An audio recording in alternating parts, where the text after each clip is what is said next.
À la une de votre revue de presse ce matin. Oui, et il rompt le silence. Babacar Ngom livre sa part de vérité dans l'affaire des terres de Ndingler.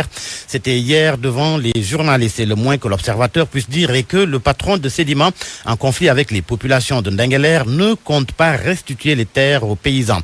Selon le journal, il s'est livré à un véritable one-man show. D'ailleurs, enquête relève qu'il a précisé qu'il s'agit d'une prise de parole pour s'adresser à l'opinion et apporter des éléments de clarification. Pour mon confrère, il a apporté sa part de vérité dans cette affaire. Pour le témoin, Babacar Ngom Sedima rétablit la vérité.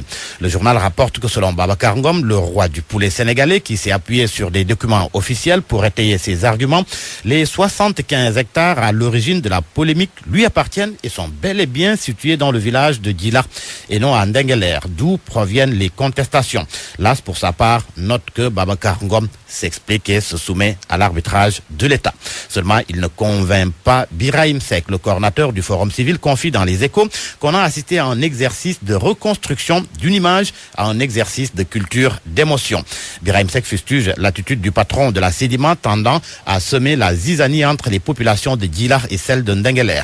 Et de la légitimité dont se prévaut Babacar Ngom, le leader du Forum civil, note qu'on ne peut pas avoir la légitimité et avoir en face des populations déterminées. Source A, qui était à Ndingler à l'heure de la prise de parole de Babacar Ngom, confirme cette détermination des populations de la localité.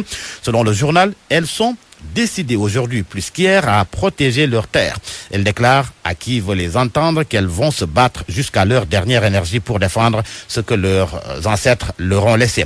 D'ailleurs, le chef du village et porte-parole des populations confie à Source A que si personne ne fait rien jusqu'à ce que, je le cite, ce méchant qui se croit tout permis s'accapare de leurs terres, malgré eux, ils se battront jusqu'au bout et ils useront de tout, y compris leur connaissance ancestrale, pour protéger leur village, leur avenir. Changeons de sujet et intéressons-nous à la cartographie du Covid-19 au Sénégal, comme le fait d'ailleurs le journal L'Observateur. Les petits et grands secrets de la pandémie dans les localités du pays. À la date du mercredi 8 juillet 2017, note L'Observateur, 7780 cas ont été déclarés positifs au Sénégal, dont 5169 guéris.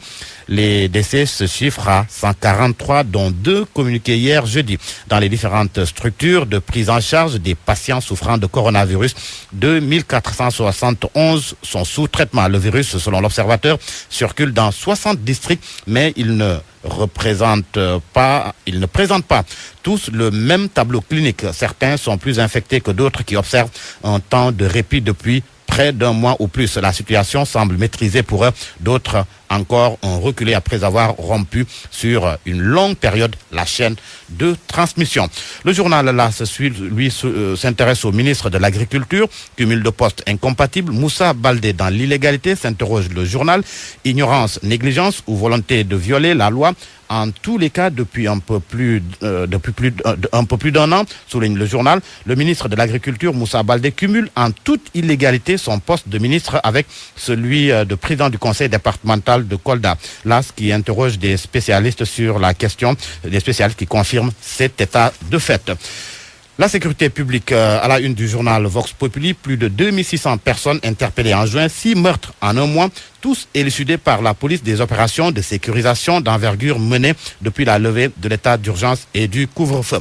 Ce n'est pas que Babacar Ngom Sedima qui fait l'actualité. Sadio Mané occupe les unes de plusieurs journaux. D'abord, le quotidien Soleil. Sadio Mané qui s'est entretenu avec mon confrère à ses pages 11, 12 et 13. Il dit venir de loin. Sadio Mané, qui est également à la une du journal Record, mais c'est Thierno Seydi, agent de joueur, qui parle de lui. Sans moi, Sadio n'en serait pas là, confie-t-il. Les sévères critiques quand je l'ai mis à Salzbourg, la brouille entre le père de Ismaïla Sarr et moi, le plan de carrière que j'ai mis pour lui et le bon entretien à lire à la page 4 du journal Record. Pendant ce temps, le journal Stade s'intéresse à la Première Ligue, les joueurs africains en activité. À la une du journal, Sadio Mané et Riyad Mahrez. Mané meilleur buteur, Mahrez meilleur passeur. La revue de presse.